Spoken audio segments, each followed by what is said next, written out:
Aku tidak bisa melupakan cinta pertamaku. Karena itu, aku ingin kita bercerai. 18 tahun pernikahan.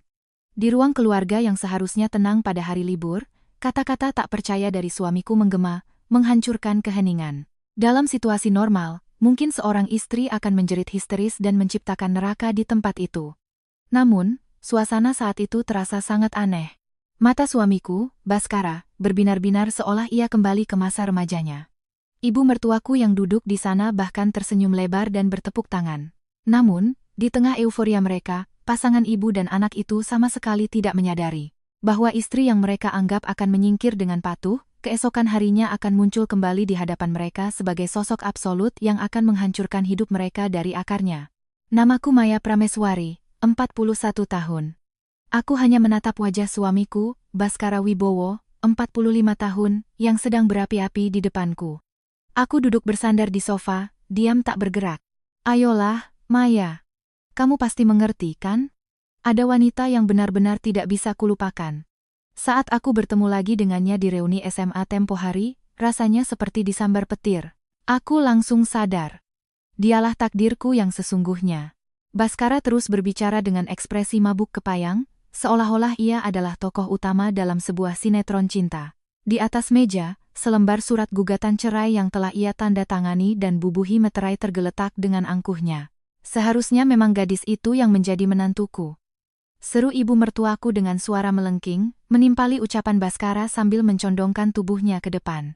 Sejak dulu, ibu mertuaku memang memuja-muja mantan kekasih Baskara di masa SMA, yaitu cinta pertamanya. Meskipun aku adalah istrinya yang sah, ia adalah orang yang tidak punya perasaan dan seringkali berkata, coba saja dulu Baskara menikah dengan anak itu. Anak itu dari dulu memang cantik sekali. Keluarganya juga keluarga terpandang di kota ini, terhormat, dan sikapnya sangat baik. Aku tidak pernah mengerti kenapa Baskara bisa memilih wanita sepertimu, aku selalu tidak puas. Tapi akhirnya, semua akan kembali ke jalur yang benar. Ah, Tuhan memang maha melihat. Ibu mertuaku bersorak gembira di depanku tanpa sedikit pun rasa bersalah. Sepertinya, 18 tahun yang telah kami lalui bersama hanyalah sebuah kehidupan sementara bagi ibu dan anak ini. 18 tahun bukanlah waktu yang singkat. Sejak kami menikah saat usiaku 23 dan Baskara 27, aku selalu berusaha menjadi istri yang sederhana dan tidak menonjol, yang selalu mendahulukan suami. Baskara adalah pria dengan gengsi setinggi langit dan tidak suka jika tidak berada di posisi yang lebih unggul. Ia pria yang sangat picik. Ia sangat membenci orang yang lebih hebat darinya dan paling tidak suka jika aku, sebagai istrinya, tampil di depan. Karena itu, di rumah aku selalu selangkah di belakangnya. Aku mendengarkan keluh kesahnya tentang pekerjaan tanpa henti, dan menerima semua sindiran tidak masuk akal dari ibu mertuaku dengan senyuman. Semua itu kulakukan demi menjaga keutuhan dan kedamaian keluarga. Aku berusaha sebisaku untuk tidak menciptakan riak, agar ia bisa bekerja dengan nyaman di luar. Sebagai laki-laki, aku ingin lebih diandalkan. Bukan oleh wanita membosankan sepertimu yang hanya bisa mengurus rumah tangga dengan datar, kata Baskara sambil melipat tangan dan menatapku rendah. Dia berbeda. Saat kami bertemu lagi, dia langsung menangis dan memeluk lenganku sambil berkata, sejak saat itu, aku tidak pernah bisa melupakanmu, Baskara. Dia bilang dia tidak bisa hidup tanpaku. Rasanya, egoku sebagai pria terpompa. Pokoknya, aku ingin melindunginya. Benar sekali. Maya, kenapa kamu tidak coba meniru sedikit saja keanggunan anak itu? Timpal ibu mertuaku dengan senyum sinis. Kamu selalu pakai baju yang kusam, di rumah tidak pernah dandan. Wajar saja kalau Baskara mencari yang lain di luar. Usahamu sebagai istri sama sekali tidak cukup. Putranya sendiri berselingkuh dan hendak mencampakkan istrinya dengan alasan egois, tetapi ibu mertua ini sepenuhnya membela sang anak. Jelas sekali ia begitu gembira, karena akhirnya bisa menyingkirkan menantu yang tidak ia sukai. Maya, aku tidak akan membuatmu susah. Harta Gonogini akan kubagi rata. Aku bahkan bisa memberimu sedikit uang pesangon lebih. Jadi, tolong jangan mempersulit dan tanda tangani surat ini, Baskara berkata sambil sedikit mengangkat dagunya. Di wajahnya terpancar kesombongan dan rasa kasihan yang dangkal, seolah-olah berkata, wanita ini tidak akan bisa hidup jika aku mencampakkannya. Mungkin ia mengira aku akan menangis terseduh-seduh dan memohon di kakinya. Jadi, kamu akan menikah lagi dengan cinta pertamamu? Tanyaku pelan, menahan semua emosi. Baskara mengangguk cepat seolah sudah menunggu pertanyaan itu. Tentu saja. Dia juga sudah setuju untuk segera bercerai dari suaminya dan menikah denganku. Kami memang menempuh jalan yang sangat panjang, tapi akhirnya kami bisa meraih kebahagiaan sejati. Kamu juga bisa bebas dari ikatan denganku. Ini jalan terbaik untuk kita berdua, kan? Logika yang begitu egois hingga membuatku mual. Membenarkan perselingkuhannya sendiri, bahkan dengan angkuh mengatakan ini semua demi kebaikanku. Melihat sikapnya, bukan kesedihan atau kemarahan yang kurasakan, melainkan rasa dingin aneh yang menyebar dari lubuk hatiku. Betul, betul. Lagi pula, Maya, kamu kan tidak bisa punya anak. Demi kelangsungan garis keturunan keluarga Wibowo, ini waktu yang tepat, bukan? Kata-kata ibu mertuaku menusuk udara seperti pisau tajam. Penyebab kami tidak punya anak adalah karena masalah ada pada pihak Baskara. Ketika hasil pemeriksaan di rumah sakit menunjukkan hal itu, harga dirinya hancur berkeping-keping dan ia mengamuk hebat. Agar tidak menyakitinya, aku berbohong kepada ibu mertuaku bahwa masalahnya ada padaku. Selama ini, aku menelan semua tuduhan itu sendirian. Kalau anak itu, dia masih muda. Pasti bisa memberiku cucu yang lucu. Ah, aku tidak sabar. Ibu, jangan terburu-buru. Tapi ya, kurasa benar juga. Dengan gen kami, pasti akan lahir anak yang hebat. Sebuah sandiwara menjijikkan tergelar di depanku. Rumah yang selama 18 tahun kujaga mati-matian, tempatku mendukung dan mendahulukannya, ternyata sejak awal hanyalah istana pasir yang tak berharga. Selama ini, aku selalu menelan semua kata-kata agar tidak memancing amarah mereka. Tapi sekarang, semua itu tidak perlu lagi. Baiklah, aku setuju. Suaraku yang singkat dan tanpa emosi membuat Baskara dan ibu mertuaku yang sedang tertawa riang seketika terdiam. Hah! Baskara mengeluarkan suara bingung. Mungkin mereka mengira aku akan mengamuk, melempar barang, atau menangis menolak. Aku mengambil pulpen di atas meja, dan tanpa ragu sedikit pun, menuliskan namaku di kolom tanda tangan istri pada surat cerai itu. Hanya suara goresan pulpen di atas kertas yang terdengar di ruang keluarga yang sunyi. Setelah selesai, aku membubuhkan stempel namaku dengan mantap dan kuat. Ini. Sudah selesai, kan? Aku mendorong surat cerai yang sudah lengkap itu ke hadapan Baskara. Hei, kamu. Serius tidak apa-apa? Tidak ada negosiasi uang pisah atau apa? Sikapku yang begitu tenang justru membuat Baskara bingung dan tampak kecewa. Tentu saja. Kalau kamu sudah sejauh ini, tidak ada satu alasan pun bagiku untuk menahanmu. Nikmatilah masa remajamu yang kedua. Semoga kamu bahagia dengan cinta pertamamu. Aku berdiri dengan tenang dan mengambil tas jinjing kecil yang sudah kusiapkan di kamar tidur. Sebenarnya, dari sikapnya yang aneh belakangan ini dan aroma parfum wanita yang menempel di jasnya, aku sudah menduga hal ini akan terjadi. Barang-barang dan dokumen pribadiku yang penting sudah kupindahkan ke unit penyimpanan sewaan. Kalau begitu, aku pergi. Barang-barangku yang lain akan kuambil nanti menggunakan jasa angkut. Tunggu dulu. Kamu mau kemana setelah ini? Tiba-tiba pergi begini. Kamu tidak punya tempat tinggal atau uang, kan? Langkahku yang begitu ringan dan tanpa beban penyesalan sepertinya membuat Baskara cemas. Ia memanggilku dari belakang. Aku memegang gagang pintu ruang keluarga, dan tanpa menoleh sedikit pun, aku menjawab, tidak perlu khawatir. Aku punya tempatku sendiri untuk kembali. Blam. Aku menutup pintu dengan pelan. 18 tahun pernikahan yang begitu hampa kini benar-benar berakhir. Setelah keluar dari lobi apartemen, aku mengambil napas dalam-dalam. Angin awal musim kemarau terasa sejuk membelai pipiku, tidak ada sedikit pun kesedihan di hatiku. Yang ada hanyalah perasaan lega yang menyegarkan, seolah baru saja terbebas dari rantai berat yang selama ini membelengguku. Baiklah. Topeng istri yang kusam dan patuh yang selama ini kupakai, kini kulepaskan sepenuhnya di tempat ini. Mulai besok, aku akan sedikit sibuk. Aku tidak bisa menahan senyumku saat membayangkan wajah Baskara keesokan harinya di kantor cabang, tempat ia begitu bersemangat memulai proyek barunya. Bagaimana ekspresinya saat ia menatapku? Wajah penuh keputusasaan yang akan ia tunjukkan saat itu, sungguh membuatku tak sabar. Blam. Setelah suara pintu depan yang tertutup pelan menggema, keheningan menyelimuti ruang keluarga selama beberapa detik. Lalu, seolah benang ketegangan putus, tawa kasar Baskara dan ibu mertuanya meledak. Hahaha. Lihat itu tadi, Bu? Wajahnya sok tegar sekali. Padahal aku yakin sekarang dia sedang menangis diam-diam di kamar hotel melati mana, kata Baskara sambil mengambil sekaleng bir dari kulkas. Ia membukanya dengan suara PSST yang keras, lalu merebahkan diri di sofa dan menenggaknya. Benar sekali. Pergi begitu saja tanpa perlawanan. Itu bukti dia tahu posisinya yang menyedihkan. Berani-beraninya bilang punya tempat untuk kembali, padahal pasti tidak punya tujuan, sahut ibunya dengan gembira. Ia mengambil kotak makanan pesanan dari restoran mewah yang seharusnya untuk merayakan proyek baru Bhaskara besok, dan meletakkannya dengan keras di tengah meja. Malam ini, perayaan itu berubah menjadi pesta syukuran karena telah berhasil menyingkirkan pengganggu. Wah, rasanya lega sekali. Akhirnya aku bisa memulai hidupku yang sesungguhnya. Bersama dia, cinta pertamaku sejak SMA. Bhaskara menatap langit-langit dengan mata menerawang sambil mengunyah sepotong rendang. Di dalam kepalanya, kenangan manis masa lalu dan masa depan cerah penuh bunga mungkin sedang bercampur aduk menjadi khayalan yang indah. Anak itu memang sangat berkelas, jauh berbeda dengan Maya. Aku tidak pernah menyangka hari di mana dia akan menjadi menantuku akan tiba. Rasanya seperti mimpi. Hubungi dia besok, segera siapkan kepindahan kalian untuk tinggal bersama. Tentu saja, Bu. Dia pasti sudah menungguku dengan tidak sabar. Bhaskara menghabiskan birnya dalam sekali teguk dan membusungkan dadanya dengan percaya diri. Lagi pula, besok adalah hari penting dalam karierku. Proyek besar baru di kantor cabang akhirnya dimulai.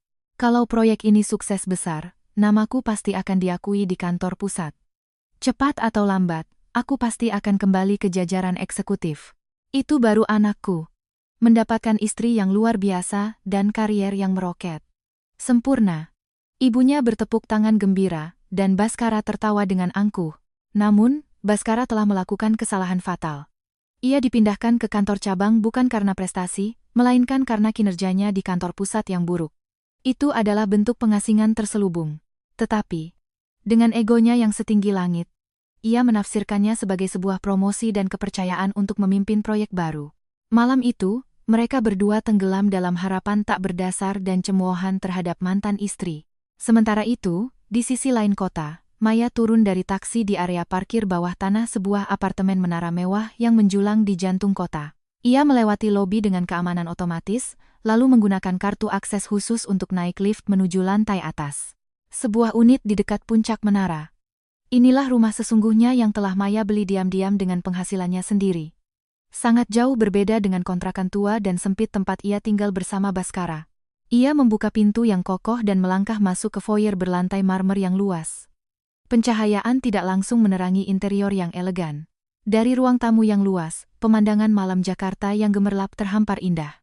Maya melepaskan kardigan kusam yang seolah telah ia kenakan selama bertahun-tahun dan berjalan menuju walk-in closet.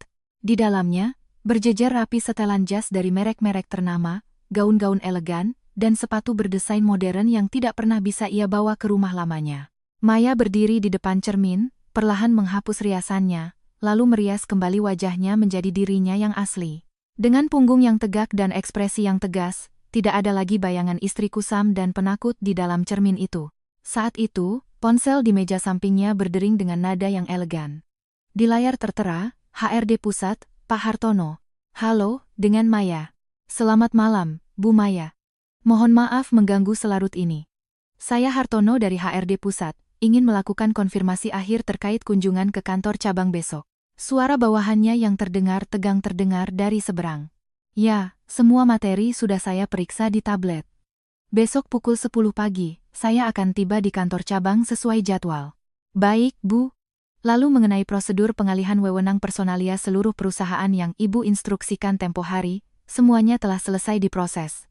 Mulai besok, Ibu Direktur Regional akan memiliki wewenang final atas evaluasi dan mutasi seluruh karyawan.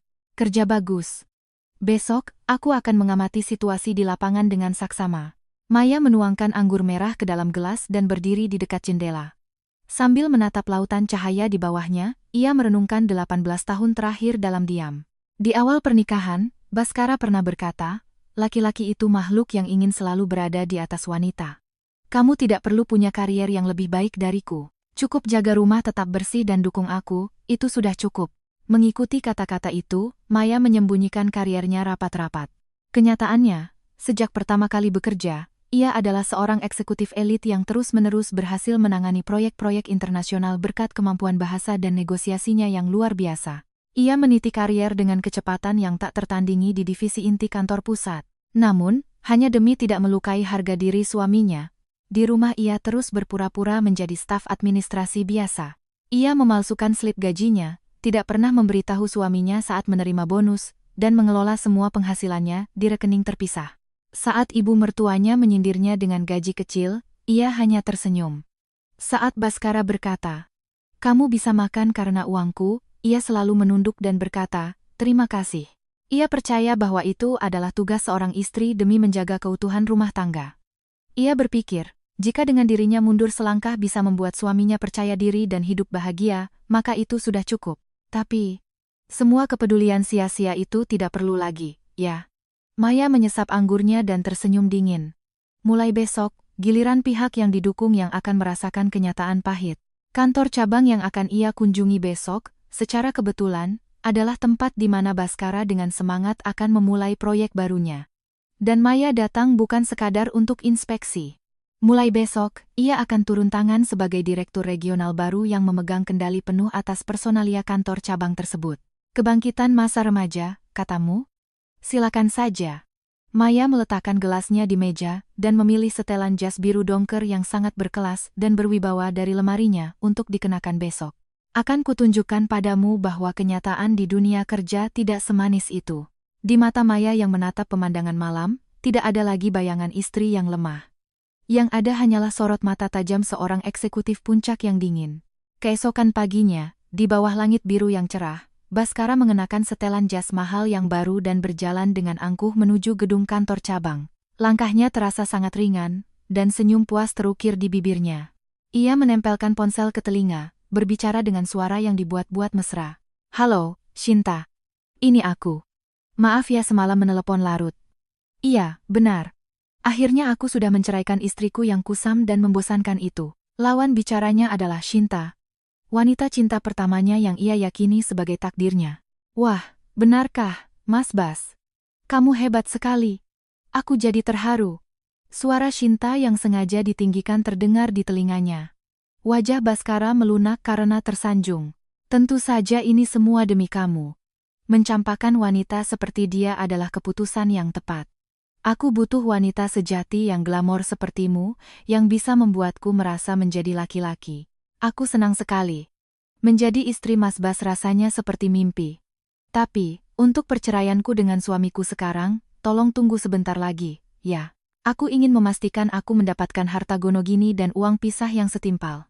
"Aku mengerti. Tidak perlu terburu-buru. Aku punya tabungan, dan mulai hari ini proyek baruku juga dimulai. Kalau proyek ini sukses, aku akan segera kembali ke kantor pusat dan penghasilanku akan jauh lebih besar. Ikut saja denganku. Aku percaya padamu, Mas Bas." Setelah panggilan berakhir, Baskara membuka pintu kantor dengan penuh gaya. "Selamat pagi. Mulai hari ini, proyek baruku resmi dimulai. Semuanya, ayo kita bekerja dengan semangat." Suara kerasnya menggema di seluruh lantai, tetapi reaksi dari sekitar 20 karyawan di sana sangat dingin. Hanya beberapa sahutan selamat pagi yang lesu terdengar, sementara sebagian besar menundukkan pandangan. Wajar saja. Proyek yang disebut Baskara sebagai proyek besar sebenarnya adalah proyek merepotkan yang tidak diinginkan siapapun, yang dilimpahkan begitu saja oleh kantor pusat. Baskara sendiri salah mengira bahwa kemampuannya yang terpendam telah diakui, tetapi semua orang di kantor cabang tahu bahwa ia adalah karyawan buangan yang sebenarnya sedang diasingkan. Baskara sama sekali tidak peduli dengan suasana dingin itu dan berjalan angkuh ke mejanya. Kemudian, ia memukul meja Doni, seorang karyawan muda, dengan keras. "Hei, Doni. Data yang kuminta kemarin sudah selesai, kan?" "Anu, Pak Baskara. Mengenai data itu, anggaran yang Bapak ajukan sepertinya tidak akan cukup untuk menutupi biaya di lapangan. Kalau kita teruskan, ada kemungkinan proyek ini akan rugi besar." "Apa? Kamu berani mengkritik rencanaku yang sempurna?" Baskara mengerutkan kening dengan wajah kesal yang dibuat-buat. "Dengar ya, aku ini paham betul cara kerja kantor pusat. Aku beda level dengan kalian yang cuma terbiasa kerja santai di daerah, dan hanya bisa melakukan apa yang diperintahkan. Jangan banyak bicara, cocokkan saja angkanya sesuai instruksiku." "Tapi, Pak, kalau begitu kita akan menekan vendor di lapangan secara tidak wajar." "Jangan membantah. Itulah kenapa kamu selamanya akan jadi karyawan rendahan. Aku ini orang yang akan segera kembali ke jajaran elit di kantor pusat setelah proyek ini sukses. Jangan samakan aku dengan kalian, tim daerah yang tidak kompeten. Mendengar kata-kata kasar Baskara, Doni hanya bisa menunduk sambil menggigit bibir menahan amarah. Karyawan lain juga tidak bisa menyembunyikan kekesalan mereka, tetapi Baskara justru memasang wajah puas, seolah-olah ia baru saja memberikan pelajaran berharga.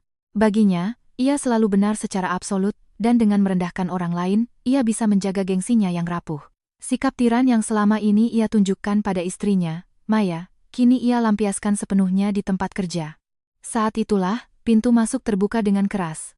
Pak Santoso, kepala cabang, masuk dengan wajah panik. Semuanya, hentikan pekerjaan kalian dan dengarkan. Ini darurat. Sikap Pak Santoso yang biasanya tenang dan santai membuat suasana kantor seketika membeku. Ada apa, Pak Kepala Cabang? Kenapa panik begitu? Tanya Baskara dengan nada santai. Pak Santoso menyeka keringat di dahinya dengan sapu tangan dan berteriak, baru saja ada telepon dari kantor pusat. Hari ini, jam 10 pagi, direktur penanggung jawab yang baru akan datang untuk inspeksi. Direktur baru? Para karyawan mulai berbisik-bisik. Iya. Dan ini bukan inspeksi biasa. Dalam restrukturisasi kali ini, direktur baru itu akan memegang kendali penuh atas personalia seluruh kantor cabang, termasuk kantor kita. Artinya, promosi, bonus, bahkan PHK kita, semuanya akan ditentukan oleh satu keputusannya. Apa? Kantor dipenuhi suara keterkejutan. Wajar saja, penguasa absolut yang memegang nasib mereka akan datang hari ini tanpa pemberitahuan sebelumnya. Menurut rumor, dia adalah eksekutif super elite yang berhasil menangani banyak proyek akuisisi besar di luar negeri dan karirnya melesat dengan cepat. Semuanya, cepat bereskan meja kalian. Siapkan semua data dan dokumen proyek dengan sempurna. Ingat, jangan sampai membuatnya tidak senang. Perintah panik Pak Santoso membuat semua karyawan serentak berdiri dan mulai bergerak panik. Di tengah kekacauan itu, hanya Baskara yang tersenyum sinis. Direktur yang memegang kendali personalia seluruh cabang, ya? Ini kesempatan bagus. Di kepala Baskara, hayalan-hayalan indah mulai berputar liar. Aku akan mempresentasikan rencana proyekku yang brilian ini dan mendekatinya secara langsung. Jika aku bisa menunjukkan betapa hebatnya aku, dia pasti akan melangkahi semua orang di kantor cabang ini dan merekrutku kembali ke kantor pusat sebagai kandidat eksekutif. Baskara merapikan dasinya dan membusungkan dada dengan penuh percaya diri. Panik sekali mereka. Dasar karyawan rendahan. Aku berbeda. Inspeksi ini adalah kesempatan terbesarku untuk kembali berjaya di kantor pusat. Ia mengeluarkan cermin kecil dan mulai merapikan tatanan rambutnya dengan saksama. Jarum jam menunjukkan pukul 09.050. Direktur baru dari kantor pusat yang dikabarkan dingin dan cerdas. Baskara sama sekali tidak curiga bahwa orang itu adalah mantan istrinya yang baru kemarin ia cemooh sebagai wanita membosankan dan ia buang seperti sampah. Ia hanya menunggu dengan tidak sabar momen di mana pintu menuju pernikahan kembali dengan cinta pertamanya dan kariernya yang gemilang akan terbuka. Pukul 10 pagi kurang 5 menit, suasana di kantor cabang terasa sunyi senyap. Semua karyawan duduk tegak di meja masing-masing, menatap layar komputer dengan punggung lurus, tetapi mata mereka jelas gelisah. Wajar saja. Yang akan datang adalah direktur baru dari kantor pusat yang bahkan punya kuasa untuk memecat mereka. Di tengah suasana tegang yang membuat perut mulas, hanya Baskara yang mondar-mandir di dekat pintu masuk kantor. Aku harus menjadi orang pertama yang menyambutnya dan memberikan salam yang berkesan. Dengan begitu, kesan pertamaku akan sempurna. Akan kutunjukkan perbedaan kelasku dengan para karyawan desa ini. Baskara menatap tajam ke arah lobi lift di seberang pintu kaca. Ting! Suara bel lift menandakan kedatangannya di lantai itu. Baskara refleks menegakkan tubuh dan merapikan simpul dasinya. Pintu logam perlahan terbuka. Dari dalamnya, terdengar suara sepatu hak tinggi yang berirama, dan sesosok figur melangkah keluar. Selamat pagi! Baskara melesat maju dengan senyum palsu yang lebar, hendak membungkuk, lalu membeku seperti patung. Yang keluar dari lift bukanlah eksekutif parubaya yang ia bayangkan. Sosok itu adalah seorang wanita yang mengenakan setelan celana biru dongker, dengan ekspresi tegas menatap lurus ke depan. Wanita itu adalah mantan istrinya yang baru kemarin ia hina dan campakkan dari rumahnya, Maya Prameswari. Kakakmu? Kenapa kamu bisa ada di sini? Suara tercekat Baskara menggema di lobi lift yang sunyi. Maya berhenti melangkah dan menatap Baskara dengan pandangan dingin. Di matanya, tidak ada lagi sorot penakut seperti yang biasa ia tunjukkan di rumah. Yang ada hanyalah tatapan sedingin es, seolah sedang melihat kerikil di jalan. Namun, Otak Baskara yang tumpul tidak mampu menangkap perubahan kecil itu. Pagi, Baskara. Saat Maya menyapanya dengan suara singkat tanpa emosi, wajah Baskara seketika memerah karena marah.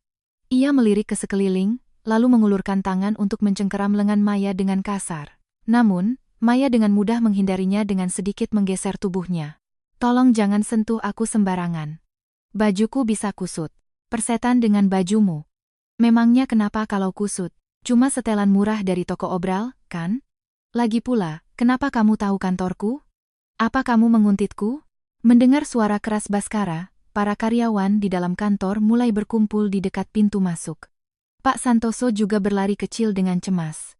Pak Baskara, ada apa? Kenapa berteriak-teriak di pintu masuk begini? Jangan-jangan Ibu Direktur sudah tiba? Bukan, Pak Santoso. Orang ini tidak ada. Dia ini mantan istri yang baru saja saya ceraikan kemarin. Baskara menunjuk Maya dan tertawa menghina. Dengar semuanya. Dia ini mantan istri yang baru saja saya ceraikan kemarin. Kata-kata itu membuat para karyawan terkejut dan berbisik-bisik. Kemarin saya bilang padanya saya akan menikah lagi dengan takdir sejati saya dan menceraikannya. Ternyata dia tidak bisa terima dan menyusul sampai ke kantor.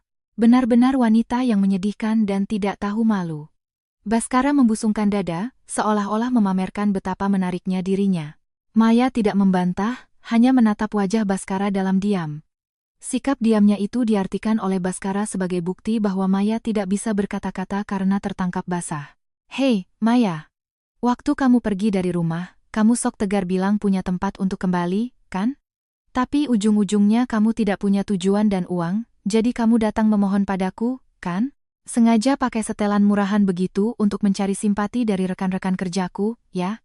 Sudut bibir Baskara menyeringai sinis. Dengar ya, aku sudah memutuskan untuk memulai hidup baru dengan Shinta, cinta pertamaku. Wanita sepertimu yang tidak punya keahlian selain bersih-bersih dan mencuci, yang tidak punya pesona sama sekali. Sudah tidak kubutuhkan 1 milimeter pun dalam hidupku. Para karyawan di sekitarnya mengerutkan kening mendengar kata-kata Baskara yang sama sekali tidak beretika. Pak Baskara, keterlaluan sekali bicara seperti itu pada mantan istri Anda, tegur Doni, si karyawan muda. Diam kau, Doni. Bentak Baskara. Dia ini, setelah menikah 18 tahun, tidak bisa memberiku 1 anak pun. Dia itu produk gagal. Selama ini dia hanya jadi benalu yang makan dari uang hasil kerjaku dan jadi beban. Kata produk gagal yang dilontarkan Baskara, membuat suasana kantor benar-benar membeku. Semua orang menahan napas mendengar kata-kata yang begitu kejam. Maya tahu bahwa penyebab mereka tidak punya anak adalah Baskara sendiri. Tapi Baskara telah mengubur fakta itu dalam-dalam di benaknya dan menyalahkan semua pada Maya demi melindungi gengsinya. Maya menatap mantan suaminya yang sedang menggonggong itu dengan tatapan kasihan. Kamu tidak pernah berubah, ya? Selalu hanya melihat apa yang ingin kamu lihat dan menafsirkan kenyataan sesuka hatimu. Suara Maya yang tenang, namun menusuk terdengar jelas. Apa katamu? Kukira setelah ini kamu akan menjadi manusia yang lebih baik, tapi sepertinya aku terlalu menilaimu. Sifat picikmu itu malah semakin menjadi-jadi. Kamu bicara pada siapa? Serangan balik yang dingin dan tak terduga dari mantan istri yang ia yakini berada di bawah kendalinya. Baskara naik pitam, mengepalkan tangannya, dan berteriak dengan wajah memerah. Dengar.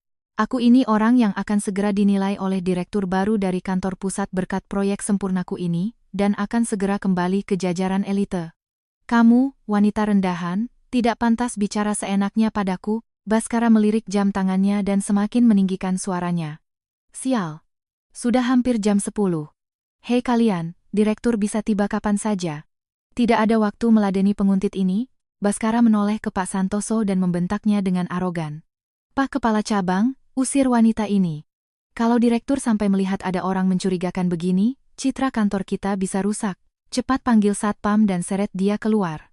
Manusia yang pernah menjadi istrinya, ia sebut orang mencurigakan yang kotor dan ingin diseret keluar oleh satpam. Itulah wujud asli pria yang selama 18 tahun telah Maya korbankan hidupnya untuk didukung. Baiklah. Teriak saja lebih keras. Tunjukkan sifat aslimu yang dangkal itu di depan semua orang. Maya tidak mundur selangkah pun, hanya berdiri tegak. Aura ketenangannya yang luar biasa dan seolah mengendalikan suasana membuat Pak Santoso dan beberapa karyawan lain mulai merasakan kejanggalan. Namun, hanya Baskara, yang mabuk oleh kesombongan dan amarahnya sendiri, yang dengan senyum lebar hendak melompat ke dalam lubang kuburnya sendiri. Cepat panggil Satpam. Usir penyusup ini sebelum direktur dari kantor pusat tiba. Teriakan histeris Baskara terus menggema di kantor yang sunyi. Para karyawan cabang yang sudah sangat tegang menunggu kedatangan direktur, kini benar-benar panik karena drama tak terduga yang diciptakan Baskara. Pak Baskara, tenanglah, kata Pak Santoso sambil mencoba menengahi. Bagaimana bisa tenang? Tepat di hari terpenting dalam karierku, mantan istriku datang mengganggu sebagai penguntit. Dia ini tidak punya kerjaan lain selain menghambatku. Dia ini pembawa sial. Baskara menatapku dengan tajam sambil mendesah keras. Hei Maya, sadar tidak betapa menyedihkannya dirimu? Wanita sepertimu yang hanya jadi beban masyarakat, tidak pantas menginjakan kaki di kantorku. Kamu pasti datang mengganggu karena iri aku akan bahagia dengan cinta pertamaku, kan? Hayalan-hayalan kotor terus keluar dari mulut Baskara. Aku hanya membalasnya dengan tatapan diam. Sikap diamku itu ia artikan sebagai bukti bahwa aku tidak bisa membantah. Dengan semakin percaya diri, ia melanjutkan. Oh, ya. Aku harus memberitahu ibu soal kelakuan memalukanmu ini. Baskara mengeluarkan ponsel dari sakunya, menelepon ibunya, dan sengaja menyalakan mode pengeras suara. Setelah beberapa kali nada sambung, suara melengking yang familiar terdengar di seluruh kantor. Halo, Bas? Ada apa? Bukankah ini hari pertamamu memulai proyek penting? Bu, dengar ini. Maya, yang kemarin kita usir, ternyata menguntitku sampai ke kantor. Dia datang memohon-mohon untuk rujuk. Apa? Tawa keras ibu mertuaku yang memekakan telinga terdengar dari seberang. Hahaha, apa-apaan itu? Menyedihkan sekali. Baru kemarin sok-sokan pergi, ternyata baru semalam sudah menyerah. Benar-benar wanita yang tidak punya harga diri. Iya, kan? Malah pakai setelan murahan sok jadi wanita karier. Aku hampir tertawa melihatnya. Baskara, jangan buang-buang waktumu dengan pembawa sial itu. Siram saja pakai air garam dan usir. Oh, ya, nanti aku akan hubungi Shinta. Akan kukatakan padanya, untuk hati-hati, karena mantan istrimu masih mengganggumu. Oke, Bu. Tolong, ya, kata Baskara sambil tersenyum sinis sebelum mematikan telepon. Penghinaan publik yang terang-terangan dengan melibatkan orang tua. Para karyawan di sekitarnya kehilangan kata-kata melihat pemandangan itu. Ada yang menatapku dengan iba, ada pula yang membuang muka karena tidak ingin terlibat. Tapi tidak ada satupun yang berani menghentikan Baskara. Karena mereka sendiri mengira Baskara mungkin akan disukai oleh direktur baru dan memegang nasib mereka. Nyonya. Pak Santoso mendekatiku dengan wajah bingung. Kata-kata Pak Baskara tadi memang sangat tidak pantas. Sebagai rekan kerjanya, saya juga mohon maaf. Namun, kepala cabang itu kemudian merendahkan suaranya dan berbisik dengan wajah prihatin. Hari ini adalah hari yang sangat penting yang akan menentukan nasib kami. Sebentar lagi direktur baru dari kantor pusat akan tiba. Kami tidak bisa membiarkan masalah pribadi seperti ini terlihat oleh beliau. Tolong. Hari ini, Anda pulang dulu, ya. Sikap kepala cabang yang membungkuk dalam-dalam itu hampir seperti memohon. Aku tahu ia tidak bermaksud jahat. Ia hanya ingin melindungi kantor cabangnya. Tapi sikapnya itu justru menjadi bahan bakar bagi Baskara untuk membuktikan keunggulannya. Nah, lihat. Kepala cabang saja, sampai membungkuk memohon. Kamu, seorang ibu rumah tangga pengangguran, tidak pantas mengotori tempat kerja kami yang suci. Saat itu, 2 orang satpam berbadan tegap datang berlari. Maaf menunggu. Penyusupnya wanita ini. Dia menguntit saya. Cepat seret dia keluar. Baskara menunjukku seolah baru saja menangkap penjahat besar. Para satpam itu mendekatiku dengan wajah tegang. Nyonya, mohon jangan mengganggu pekerjaan. Silakan keluar, kata salah satu satpam sambil mengulurkan tangannya. Para karyawan menahan napas, menunggu saat lenganku dicengkeram dan aku diseret keluar tanpa daya. Hei, Maya. Baskara menatapku dengan wajah pemenang sambil melipat tangan. Kalau kamu mau bersujud dan menangis minta maaf di sini sekarang juga, mungkin aku tidak akan melaporkanmu ke polisi. Coba buang harga dirimu yang murahan itu, dan jilat sepatuku.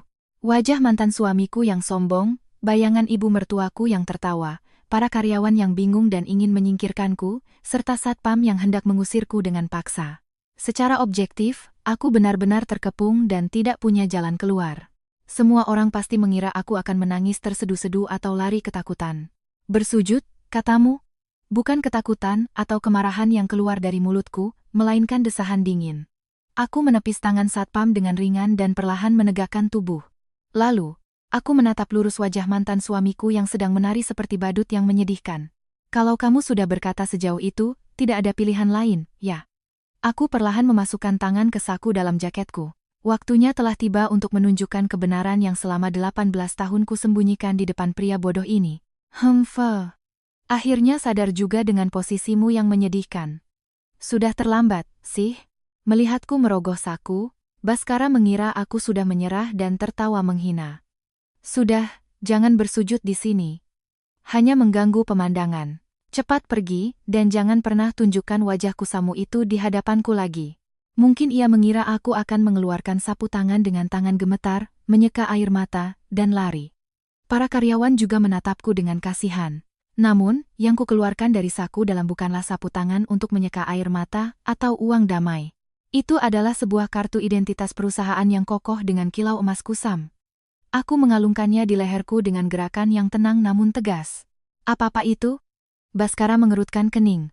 Di matanya, itu mungkin hanya terlihat seperti tempat kartu ID murahan. Namun, saat melihatnya, raut wajah Pak Santoso dan beberapa karyawan senior seketika membeku.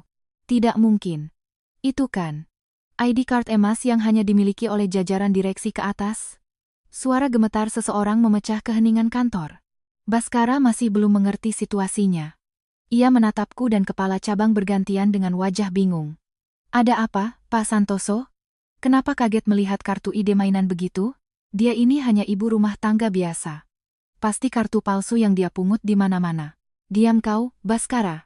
Bentakan Pak Santoso yang luar biasa kerasnya, hampir memecahkan gendang telinga. Kepala cabang yang selama ini selalu sabar menghadapi keangkuhan Baskara, kini membentaknya dengan ekspresi yang tak pernah terlihat sebelumnya. Baskara terdorong mundur beberapa langkah karena kaget. Pak Santoso maju ke depan, mendorong Baskara ke samping. Dengan wajah basah oleh keringat, ia berdiri tegak di hadapanku dan membungkuk sangat dalam. Mohon maaf sebesar-besarnya. Kami tidak tahu bahwa Anda adalah ibu direktur Maya. Mohon maaf atas perlakuan kami yang tidak pantas. Seketika, waktu di kantor itu seolah berhenti. Hah? Suara bingung keluar dari mulut Baskara. Pak, kepala cabang, apa yang Anda katakan? Dia ini mantan istri saya, Maya. Sudah kubilang diam. Pak Santoso berbalik dan membentak Baskara lagi. Lihat baik-baik.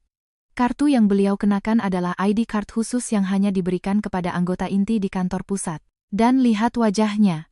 Sama persis dengan foto direktur penanggung jawab baru yang dikirimkan dari kantor pusat pagi ini. Apa? Baskara menatap wajahku dan layar komputernya bergantian dengan tatapan tidak percaya. Aku perlahan mengangkat kartu identitasku ke depan wajahnya. Di sana tertera dengan jelas, Direktur Regional, Divisi Bisnis Global, penanggung jawab seluruh kantor cabang, Maya Prameswari. Tidak mungkin. Ini pasti salah. Baskara menunjukku dengan jari gemetar sambil mundur. Kamu kan hanya ibu rumah tangga kosong yang hidup dari uangku dan kerjaannya hanya mencuci dan bersih-bersih. Apa-apaan ini Direktur Pusat? Ini pasti jebakan atau rekayasa. Rekayasa? Aku tersenyum dingin dan menatapnya. Kamu boleh saja berpikir begitu, tapi sayangnya ini kenyataan. Selama 18 tahun, aku bekerja di divisi inti kantor pusat, menangani banyak proyek akuisisi besar di luar negeri. Dan kali ini, seiring dengan restrukturisasi organisasi, aku diangkat sebagai pimpinan seluruh kantor cabang. Mana mungkin? Kamu kan selalu pulang lebih cepat dariku dan memasak makan malam untukku. Gajimu juga kau bilang tidak sampai setengah dari gajiku. Itu karena kamu bilang kamu tidak suka wanita yang penghasilannya lebih besar darimu dan menyuruhku jadi ibu rumah tangga atau kerja paruh waktu. Aku mengungkap kebenaran yang selama ini kusembunyikan dengan tenang. Agar tidak melukai gengsimu, semua lembur kukerjakan di rumah. Rapat online dengan pihak luar negeri kulakukan diam-diam di tengah malam saat kamu sudah tidur. Slip gaji juga kupalsukan dengan nominal yang membuatmu tenang. Aku berpura-pura menjadi istri yang sederhana di rumah bukan karena aku tidak mampu, tapi karena aku mati-matian berusaha melindungi harga dirimu yang kecil itu. Baskara membeku seolah disambar petir. Dunia yang ia yakini, hierarki absolut di mana ia di atas dan istrinya di bawah, kini runtuh berkeping-keping. Baiklah, aku menoleh ke para satpam dan berkata dengan tenang, maaf sudah membuat keributan. Kalian boleh kembali. Mendengar kata-kataku, para satpam yang tadinya memperlakukanku seperti penyusup, kini membungkuk dalam-dalam dengan wajah pucat dan pergi. Kalau begitu, semuanya. Aku menatap seluruh isi kantor dan meninggikan suaraku satu tingkat. Perkenalkan, saya Maya Prameswari. Mulai hari ini, saya menjabat sebagai Direktur Regional yang bertanggung jawab atas personalia dan operasional seluruh kantor cabang. Mohon kerjasamanya. Seketika, seolah mendapat komando militer, semua karyawan serentak berdiri dari kursi dan membungkuk dalam-dalam. Selamat pagi, Ibu Direktur. Suara lebih dari 20 karyawan menggema di seluruh ruangan.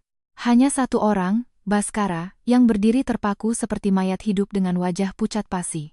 Aku perlahan melangkah maju dan berhenti tepat di depannya. Baiklah, manajer proyek Baskara, aku memanggil jabatannya dengan suara sedingin es, sama seperti cara ia memanggilku. Kemarin aku memang istrimu, tapi mulai hari ini, aku adalah atasanmu. Aku akan meninjau proyek luar biasamu itu dengan saksama. Kemarin aku memang istrimu, tapi mulai hari ini, aku adalah atasanmu. Pernyataanku yang dingin menggema di seluruh kantor.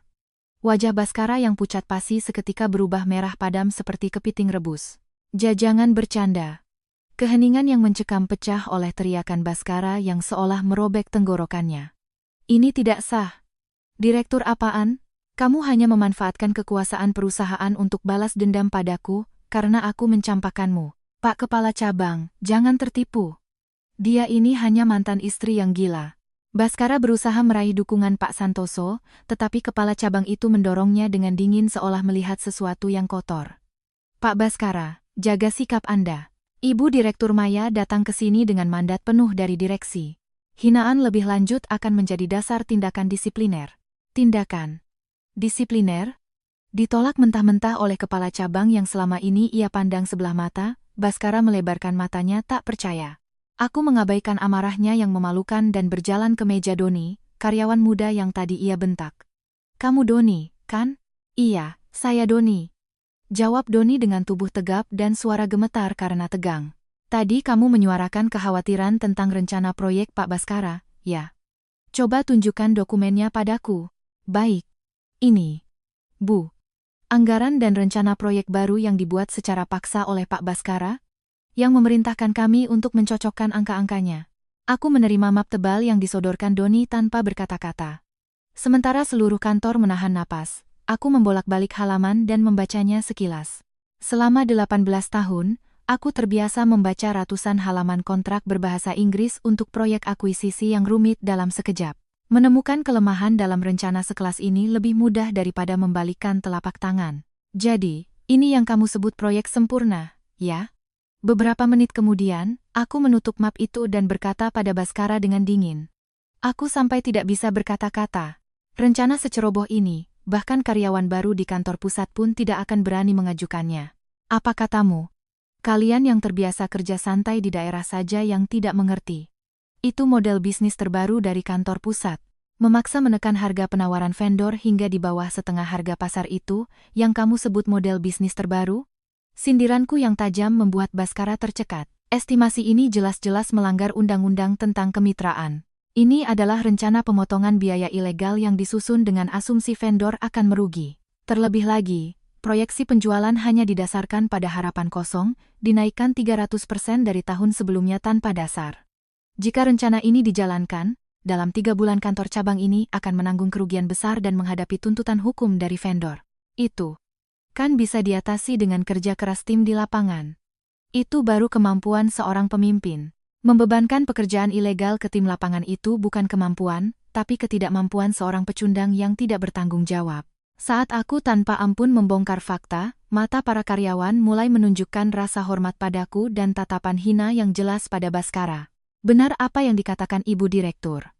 Kami sudah berkali-kali mengingatkan bahwa ini berbahaya, tapi Pak Baskara tidak mau mendengarkan dan selalu berkata, jangan ikut campur caraku. Doni memberanikan diri angkat bicara, diikuti oleh karyawan lain. Betul.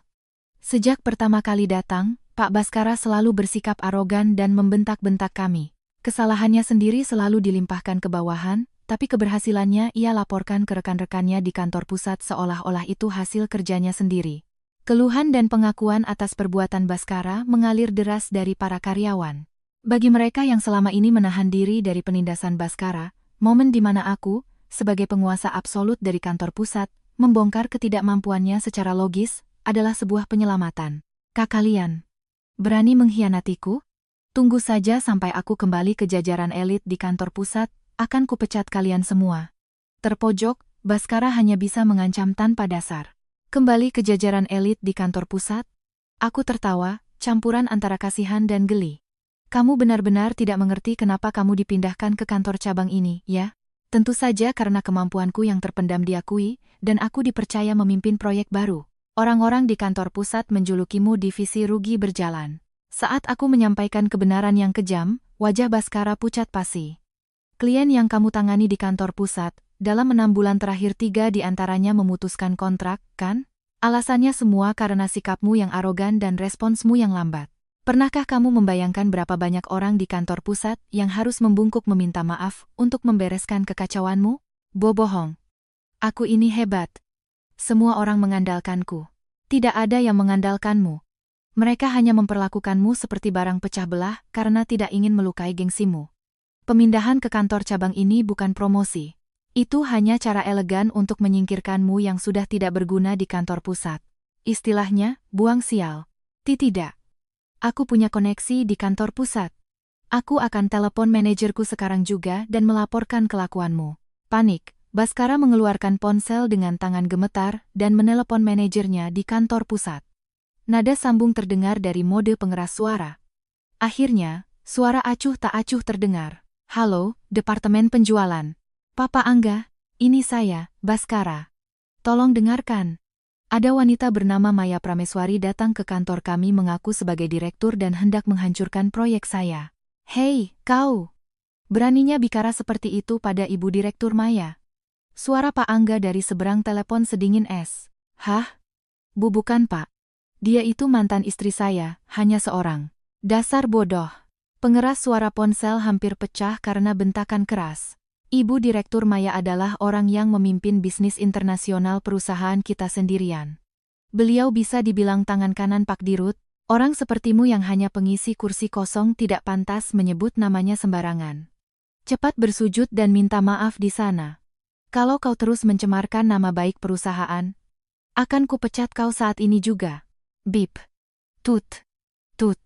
Suara panggilan yang diputus sepihak menggema hampa di kantor yang sunyi. Menatap layar ponselnya, Bhaskara benar-benar membeku. Semua yang ia andalkan koneksinya di kantor pusat, kehebatannya, superioritasnya atas istrinya semuanya hancur berkeping-keping dalam hitungan menit. Nah, sepertinya kamu sudah mulai mengerti betapa seriusnya masalah ini. Aku melangkah perlahan ke arah Bhaskara yang terpaku. Manajer proyek Bhaskara. Tugas pertamaku sebagai direktur penanggung jawab adalah membatalkan proyek ilegalmu ini seketika dan mencopotmu dari posisi pemimpin proyek. Selanjutnya, aku akan memulai investigasi menyeluruh atas semua tindakan penindasan dan kelalaian kerjamu selama ini. Ah! Bhaskara hanya bisa mengeluarkan suara rintihan sambil berlutut lemas. Kehidupan pernikahan manisnya dengan cinta pertamanya dan jalan kariernya yang gemilang, semua khayalan itu, pada saat itu juga berubah menjadi tiket sekali jalan menuju neraka. Bhaskara tergeletak di lantai, terus menggumamkan aku ini elit, seperti orang gila. Para karyawan menatapnya dengan pandangan dingin, seolah melihat sampah di pinggir jalan. Baru 10 menit yang lalu, pria ini begitu angkuh, menganggap dirinya istimewa dan merendahkan mereka sebagai manusia rendahan. Kini, setelah terbukti bahwa semua kesombongannya hanyalah kepalsuan tanpa dasar, dan ia hanyalah beban bagi kantor pusat, tidak ada lagi sedikit pun rasa hormat yang tersisa untuknya. Pak Kepala Kabang, tolong pindahkan dia ke ruang rapat di belakang. Kalau dia terus membuat keributan di sini, akan mengganggu pekerjaan, perintahku dengan tenang. Pak Santoso menjawab dengan sigap, baik, Bu, segera laksanakan. Atas isyaratnya, Doni yang tadi dibentak-bentak oleh Bhaskara, bersama seorang karyawan pria lainnya, mencengkeram kedua lengan Bhaskara. Lepaskan. Jangan sentuh aku. Kalian pikir aku ini siapa? Anda divisi rugi berjalan, kan, Pak Bhaskara? Ayo, berdiri, balas Doni dengan dingin, seolah melampiaskan kekesalannya selama ini, sambil menarik Bhaskara berdiri dengan paksa. Dengan tangan dan kaki yang meronta-ronta tak berdaya, pria yang pernah menjadi suamiku itu diseret masuk ke dalam ruang rapat. Setelah ia menghilang dari pandangan, aku kembali menghadap para karyawan di lantai itu. Semuanya, mohon maaf, atas keributan ini. Sebagai direktur baru, saya meminta maaf karena telah menunjukkan pemandangan yang tidak pantas di hari pertama saya. Seperti yang sudah saya katakan, proyek yang dipaksakan oleh Pak Baskara akan segera dibatalkan. Rencana yang hanya membebani vendor secara tidak adil itu bertentangan dengan prinsip perusahaan kita. Aku menatap Doni. Doni. Iya, Bu. Doni menegakkan punggungnya. Kekhawatiran yang kamu sampaikan tadi sangat tepat dan cerdas. Keberanianmu untuk menunjukkan angka yang benar meskipun di bawah tekanan atasan sangat saya hargai. Mulai sekarang, kamu yang akan memimpin penyusunan ulang proposal anggaran yang baru, yang lebih sesuai dengan kondisi lapangan. Saya akan mendukungmu secara langsung. Terima kasih banyak, Bu. Saya akan berusaha sebaik mungkin. Wajah Doni bersinar cerah penuh harapan. Wajah karyawan lain juga menunjukkan kelegaan dan semangat baru, seolah suasana suram sebelumnya telah sirna. Saya juga bertanggung jawab karena telah membiarkannya menjadi seperti itu selama ini. Sebagai gantinya, saya berjanji akan mengerahkan seluruh tenaga saya untuk membangun kembali kantor cabang ini. Semuanya, mohon kerjasamanya mulai hari ini. Kata-kataku disambut oleh tepuk tangan meriah dari seluruh ruangan. Setelah parasit yang hanya bisa menuntut pergi, kantor cabang ini akhirnya mulai berfungsi normal kembali. Sementara itu, di dalam ruang rapat yang dingin, Baskara duduk gemetar sendirian di kursi lipat. Kepalanya sudah lebih dari panik, otaknya hampir korsleting. Bagaimana bisa jadi begini? Maya kan hanya ibu rumah tangga biasa yang tidak bisa hidup tanpa uangku. Kenapa dia bisa jadi direktur di kantor pusat dan memegang nasibku? Ia tidak mau percaya. Tapi bentakan manajer dari kantor pusat dan perubahan sikap drastis dari kepala cabang membuktikan bahwa itu adalah kenyataan yang tak terbantahkan. Sialan. Baskara mengacak-acak rambutnya dengan kasar. Jika begini terus, bukan hanya jabatannya yang dicopot, ia benar-benar bisa dipecat karena tindakan penindasan dan kelalaiannya. Tatapan dingin Maya tadi menunjukkan keseriusan. Dia berniat untuk menghancurkan hidupnya secara sosial sebagai balas dendam atas 18 tahun penderitaannya. Aku harus melakukan sesuatu. Siapa? Siapa yang bisa menolongku? Dengan tangan gemetar, Baskara meraih ponselnya. Yang terlintas di benaknya hanyalah satu orang. Shinta. Cinta pertamanya yang baru kemarin ia yakini sebagai takdirnya dan bersumpah cinta abadi. Benar, aku masih punya Shinta. Kalaupun aku dipecat, keluarganya kan keluarga terpandang dan kaya. Kalau aku bisa menikahinya, aku bisa membalikkan keadaan dan membalas Maya. Dengan harapan terakhir, Baskara menekan nomor Shinta. Halo? Mas Bas, ada apa?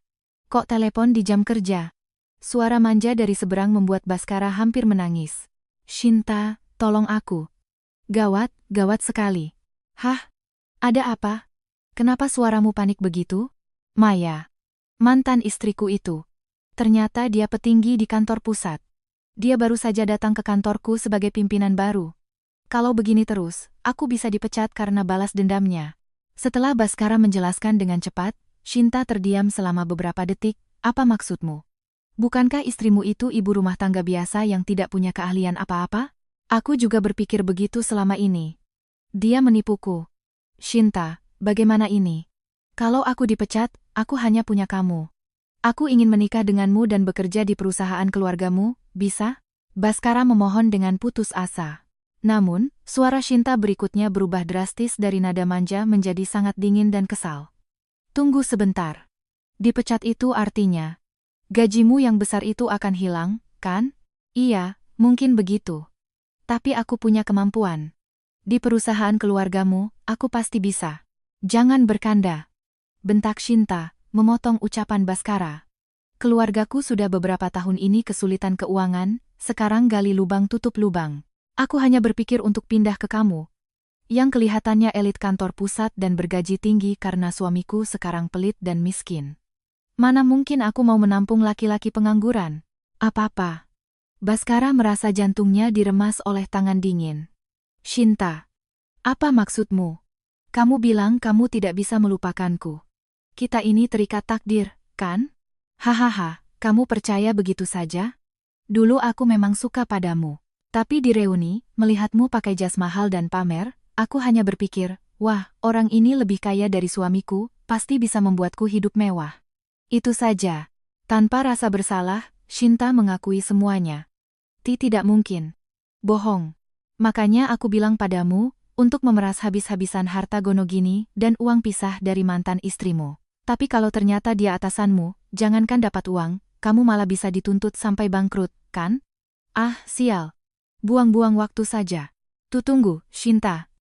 Jangan tinggalkan aku. Maaf ya, Bas. Aku tidak ada urusan dengan pria yang tidak punya uang. Jangan hubungi aku lagi. Aku akan blokir nomormu. Bip. Panggilan terputus. Berapa kali pun ia mencoba menelepon lagi, yang terdengar hanyalah suara operator yang dingin. Ah! Ponsel terlepas dari tangannya dan jatuh ke lantai dengan suara kering. Wanita yang ia yakini mencintainya, ternyata hanya parasit serakah yang mengincar status dan uangnya. Saat lapisan elitenya yang ia jaga mati-matian terkelupas, wanita itu berbalik dan meninggalkannya begitu saja. Ia telah kehilangan segalanya. Ditinggalkan istri, kehilangan posisi di perusahaan, dan bahkan sihir cinta pertama yang menjadi pegangan terakhirnya ternyata hanyalah ilusi kotor. Wah! Jeritan putus asa Baskara menggema hampa di dalam ruang rapat. Namun, tidak ada seorang pun di dunia ini yang mau mendengarkannya lagi. Ruang rapat yang dingin. Baskara terpuruk di lantai, menatap kosong. Ponselnya yang jatuh tergeletak dengan layar gelap. Penolakan kejam dari Shinta, aku tidak ada urusan dengan pria yang tidak punya uang, terus berulang di kepalanya seperti kaset rusak. Betapa bodohnya aku. Baskara memegangi kepalanya dengan kedua tangan, giginya gemeletuk. Baru sekarang, saat ia diambang kehilangan segalanya, ia mulai menyadari betapa besar dukungan tak terlihat yang selama ini Maya berikan. Sewa apartemen di pusat kota, tagihan listrik dan air, makanan mewah setiap hari, bahkan setelan jas mahal yang ia kenakan dan jam tangan puluhan juta di pergelangan tangannya. Selama ini ia percaya semua itu bisa ia penuhi dengan gajinya sebagai seorang elit. Tapi jika dihitung dengan cermat, penghasilannya sendiri tidak mungkin cukup untuk semua itu. Kekurangannya pasti ditutupi diam-diam oleh Maya dari penghasilannya. Direkayasa sedemikian rupa agar gengsinya sebagai kepala keluarga tetap terjaga. Saat itu, ponselnya yang tergeletak di lantai bergetar hebat. Di layar tertera nama ibu. Dengan harapan terakhir, Baskara meraih ponsel itu dengan tangan gemetar. Halo, Bu. Baskara. Maaf mengganggu di jam kerja. Tapi ibu senang sekali, tidak tahan ingin menelepon. Dari seberang, suara ibunya terdengar sangat bersemangat, kontras dengan Baskara yang gemetar di ambang keputusasaan. Tadi ibu panggil layanan personal shopper dari mall, memilihkan kimono untuk ibu pakai di acara lamaranmu dengan Shinta. Pesta pernikahan kalian harus diadakan di Hotel Bintang 5, ya. Oh, dan barang-barang kusam peninggalan si pembawa sial Maya, seperti baju, buku, dan rongsokan lainnya, sudah ibu panggil jasa angkut dan buang semua. Lega sekali rasanya. Celoteh gembira ibunya terdengar seperti siksaan bagi Baskara saat ini. Lalu, ibu mau kirim katalog gaun pengantin ke Shinta, tapi dari tadi ditelepon tidak diangkat. Tolong sampaikan padanya untuk menelepon ibu, ya. Bu. Kenapa? Suaramu aneh. Semuanya sudah berakhir. Suara tercekat Baskara membuat ibunya bingung. Apa maksudmu? Bukankah semuanya baru akan dimulai? Kariermu yang gemilang dan kehidupan pernikahan indahmu dengan Shinta yang cantik dan kaya raya. Bukan begitu. Baskara akhirnya meledak, berteriak ke ponselnya sambil menangis. Shinta meninggalkanku. Dia hanya mendekatiku karena mengira aku kaya. Begitu aku bilang aku akan dipecat, dia langsung memblokir nomorku. Apa-apa? Ditinggalkan? Dipecat? Tunggu sebentar. Bagaimana dengan proyek barumu? Tidak ada proyek lagi. Baskara menendang kursi lipat sambil menangis terseduh-seduh. Gedebuk. Semuanya dihancurkan oleh Maya. Dia bukan ibu rumah tangga biasa. Dia petinggi dari kantor pusat yang datang sebagai pimpinan di sini. Hah? Jangan bicara yang bukan-bukan. Ibunya menjerit melengking. Dalam dunianya yang sempit, kenyataan bahwa menantu yang selama ini ia hina berada di posisi yang jauh lebih tinggi dari putra kebanggaannya adalah hal yang mustahil diterima. Kamu pasti ditipu. Dia pasti merekayasa sesuatu. Baskara, kau harus tegas. Katakan padanya. Jangan sombong kau, wanita rendahan. Tidak mungkin, Bu. Teriak Baskara sambil mengacak-acak rambutnya. Manajer dari kantor pusat, kepala cabang di sini. Semuanya tunduk pada Maya. Nasibku sepenuhnya di tangannya. Kalau begini terus, aku bisa dipecat dan jadi pengangguran. Di luar ruang rapat, di lantai kantor, proses pembersihan sedang berjalan di bawah komando cepat Maya. Doni, draft awal proposal anggaran yang baru ini bagus sekali. Kita lanjutkan ke arah ini. Kekurangan staf atau peralatan akan saya urus dari kantor pusat, kataku. Terima kasih, Bu Direktur. Instruksi yang tepat dan keputusan yang tegas dari Maya adalah secercah cahaya bagi para karyawan yang selama ini lelah dipermainkan oleh perintah tak masuk akal Bhaskara. Saat itu, 3 orang berjas gelap masuk ke kantor. Ibu Direktur, kami dari tim kepatuhan HRD Pusat. Sesuai instruksi, kami sudah tiba. Kerja bagus. Seperti yang sudah dibicarakan, segera mulai audit khusus terkait kelalaian kerja dan tindakan penindasan serius yang dilakukan oleh manajer Bhaskara Wibowo terhadap bawahannya. Baik, Bu. Tim HRD segera mempersiapkan wawancara individu dengan para karyawan. Kebusukan Bhaskara tidak bisa lagi ditutupi. Setiap hari Pak Bhaskara meneriaki saya, kamu tidak berguna, sampah daerah. Saat saya mengajukan cuti, suratnya dirobek di depan saya.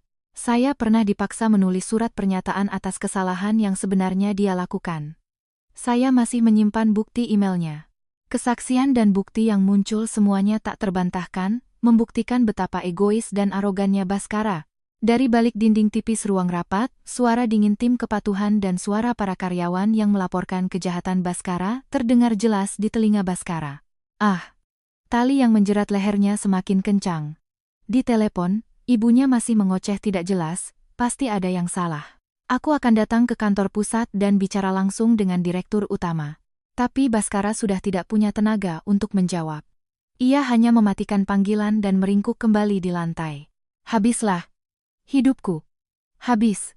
Pria yang hanya melihat realitas yang ia inginkan dan membuang sosok yang diam-diam menopangnya seperti sampah. Realitas sesungguhnya yang kini dihadapinya jauh lebih kejam dan tanpa ampun dari yang pernah ia bayangkan. Manajer Bhaskara, kami masuk. Pintu ruang rapat terbuka. Cahaya terang dari kantor menyilaukan Bhaskara yang meringkuk di lantai. Ia melihat ke arah pintu dengan tatapan ketakutan. Yang masuk adalah petinggi HRD berwajah dingin dari kantor pusat, diikuti oleh Maya yang berjalan tenang di belakangnya. Di wajah Maya, tidak ada kemarahan, kebencian, atau bahkan kasihan. Hanya ekspresi bisnis yang dingin, seolah sedang memproses seorang karyawan bermasalah. Manajer Bhaskara, silakan duduk. Kami akan memulai tahap pertama audit khusus ini, yaitu konfirmasi fakta. Petinggi HRD itu menarik kursi dan duduk di depan Bhaskara, membuka tablet tebal. Apa-apa? Konfirmasi fakta apa? Bhaskara mencoba tegar, tapi tubuhnya gemetar hebat, percuma mengelak. Kami telah mengumpulkan kesaksian spesifik tentang pelecehan verbal dan moral dari 22 karyawan, beserta data rekaman suara dan riwayat email. Ini semua ucapan Anda, kan? Petinggi HRD itu memutar rekaman. Suara bentakan kasar Bhaskara menggema di ruang rapat. Kalian tim daerah tidak berguna, jangan berani membantahku. Kau itu selamanya karyawan rendahan, penggantimu banyak. Mendengar suaranya sendiri, Bhaskara hanya bisa membuka tutup mulut seperti ikan kehabisan air. Petinggi HRD melanjutkan, mengenai 3 klien besar yang kontraknya putus saat Anda tangani di kantor pusat, kami baru saja mengonfirmasi alasan sebenarnya kepada direksi mereka. Laporan Anda yang menyebutkan masalah anggaran dari pihak klien adalah kebohongan besar. Kenyataannya, mereka marah besar, karena kesalahan komunikasi Anda yang berulang kali, dan sikap arogan Anda yang merasa sebagai elit kantor pusat. Bohong? Aku sudah bekerja keras. Mereka hanya iri dengan kemampuanku. Masih mau mencari alasan? Bentak petinggi HRD. Anda sama sekali tidak tahu, ya, betapa kerasnya Ibu Direktur Maya, yang saat itu masih istri Anda, bekerja di belakang layar untuk membereskan semuanya. Hah? Bhaskara terdiam, pandangannya beralih ke Maya. Maya yang berdiri di dekat jendela, akhirnya angkat bicara. Bhaskara, saat kamu berhasil mendapatkan kontrak besar di kantor pusat, apakah kamu tidak sadar bahwa itu semua selalu terkait dengan perusahaan afiliasi dari proyek yang ditangani oleh divisiku? Apakah kamu benar-benar mengira itu hanya kebetulan? Apa maksudmu? Saat kamu gagal total dalam negosiasi dan membuat direktur mereka marah besar, keesokan harinya entah kenapa mereka menelepon dan memberimu kesempatan kedua, kan? Malam itu, begitu aku pulang dari perjalanan dinas luar negeri, aku langsung datang ke kediaman direksi mereka dan meminta maaf sepanjang malam untuk mempertahankan kontrak itu. Wajah Bhaskara semakin pucat. Semua kontrak yang kau bawa pulang dengan bangga sambil berkata, kemampuanku diakui adalah panggung yang kusiapkan untukmu di belakang layar, dengan aku yang menelan ludah dan membungkuk meminta maaf. Saat di rumah kamu pamer. Hari ini presentasi sempurnaku menghasilkan proyek besar lagi. Maya, kamu yang tidak tahu dunia luar tidak akan mengerti. Menurutmu bagaimana perasaanku saat itu? Suara Maya begitu tenang, namun menusuk hati Bhaskara seperti pisau tajam. Bohong. Aku berhasil karena kemampuanku sendiri. Kemampuanmu. Selama 18 tahun ini, tidak ada satupun prestasi nyata yang kamu hasilkan. Kamu bisa bersikap angkuh sebagai Bhaskara si elit di kantor karena kamu hanya menggunakan tabungan reputasi dan prestasi namaku. Kamu hanyalah boneka yang mengira dirinya hebat di dalam rumah kaca yang kubuatkan untukmu. Semua terungkap. Gengsi elite yang ia anggap lebih berharga dari nyawanya ternyata bukan berasal dari kemampuannya sendiri, melainkan kilau palsu yang diberikan oleh kekuatan dan belas kasihan mendalam dari istri yang ia hina sebagai wanita membosankan, produk gagal, dan ia buang seperti sampah. Tidak mungkin. Lalu, 18 tahun hidupku itu apa? Bhaskara menutupi wajahnya dengan kedua tangan dan menangis meraung-raung seperti anak kecil. Seluruh hidup yang ia kira telah ia bangun, kini hancur lebur tanpa sisa.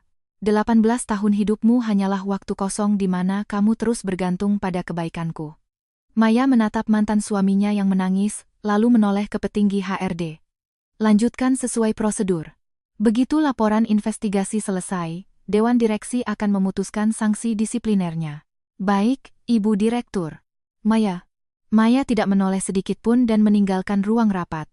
Di telinga Bhaskara yang tertinggal, hanya suara dingin tim kepatuhan. Baiklah, kita lanjutkan ke konfirmasi fakta berikutnya, yang terdengar seperti lonceng kematian. Pemeriksaan hari ini selesai. Manajer Bhaskara, Anda diperintahkan untuk dirumahkan mulai hari ini. Sampai keputusan final dari Dewan Direksi keluar, Anda dilarang masuk ke kantor dan menghubungi karyawan manapun. Segera kemasi barang-barang pribadi Anda dan keluar. Pengumuman tanpa emosi dari tim kepatuhan membelah udara dingin di ruang rapat. Dirumahkan? Saya? Pasti ada kesalahan. Saya kan orang yang akan kembali ke kantor pusat. Bhaskara menatap tim HRD dengan mata kosong, mengulangi kata-kata yang sama seperti mainan rusak. Tolong kemasi barang-barang Anda. Saat keluar, Anda juga tidak diizinkan berbicara dengan karyawan lain. Dipecat secara tidak langsung. Bhaskara berdiri terhuyung-huyung dan kembali ke lantai kantor seperti boneka. Pemandangan kantor yang baru beberapa jam lalu ia kuasai seperti raja, kini telah berubah total. Saat Bhaskara memasukkan barang-barangnya ke dalam kardus, keheningan yang canggung menyelimuti ruangan. Para karyawan yang dulu gemetar ketakutan saat ia lewat, kini tidak ada yang meliriknya. Mereka bahkan sengaja mengabaikannya, seolah melihatnya pun akan mengotori mata. Hei, Doni. Bhaskara memanggil dengan nada memohon. Doni hanya meliriknya sekilas dengan tatapan dingin, lalu bangkit dan berjalan ke divisi lain tanpa berkata apa-apa. Kenapa? Kenapa tidak ada yang melihatku? Aku ini manajer Bhaskara. Seorang elit yang hebat. Bhaskara terus bergumam, sambil memegang kardus dan berjalan menuju lift. Punggungnya terlihat kecil dan menyedihkan, seolah menua dalam semalam. Begitu keluar dari gedung, terik matahari musim kemarau menyilaukan matanya. Ia bahkan tidak tahu harus pergi kemana. Apartemen yang ia tinggali bersama Maya sudah ditinggalkan Maya, dan ia tidak punya kemampuan untuk membayar sewanya sendiri. Cepat atau lambat ia pasti akan diusir. Pikirannya kacau balau. Saat itu, ponsel di sakunya bergetar hebat. Di layar tertera lagi nama ibu. Dengan harapan terakhir, Bhaskara menekan tombol jawab. Halo Bu. Aku diusir dari kantor. Bhaskara. Gawat. Benar-benar gawat. Dari seberang terdengar jeritan panik ibunya yang belum pernah ia dengar sebelumnya. Ada apa, Bu? Tenang. Bagaimana bisa tenang? Tadi ada telepon dari Mal. Katanya pembayaran kimono mahal yang ibu pesan tadi gagal. Kartu kredit tambahanmu tiba-tiba diblokir. Apa? Bukan cuma itu. Tadi juga ada telepon dari agen properti. Katanya pengajuan sewa apartemen baru untukmu dan Shinta ditolak mentah-mentah. Alasannya? Namamu masuk daftar hitam di informasi kredit perusahaan. Apa-apaan ini? Suara panik ibunya menusuk telinga Bhaskara. Ia lemas dan bersandar di pagar pembatas trotoar. Kartu kredit diblokir. Sewa apartemen dibatalkan. Tadi ibu juga telepon ke rumah Shinta. Ternyata suaminya yang angkat dan dia marah-marah. Katanya, putra Anda sudah selingkuh dengan istri saya, siapkan saja uang ganti rugi dan surat panggilan sidang. Di belakang, Shinta juga teriak-teriak, aku ini korban. Laki-laki itu yang menggangguku. Bhaskara, bukankah kau bilang kau ini elite dan keluarga Shinta akan menyambutmu dengan tangan terbuka? Kata-kata ibunya menyatu menjadi sebuah kenyataan pahit di benak Baskara. Rekening penarikan kartu kredit, uang muka sewa apartemen, semuanya berasal dari rekening Maya atau aset bersama yang dikelola Maya.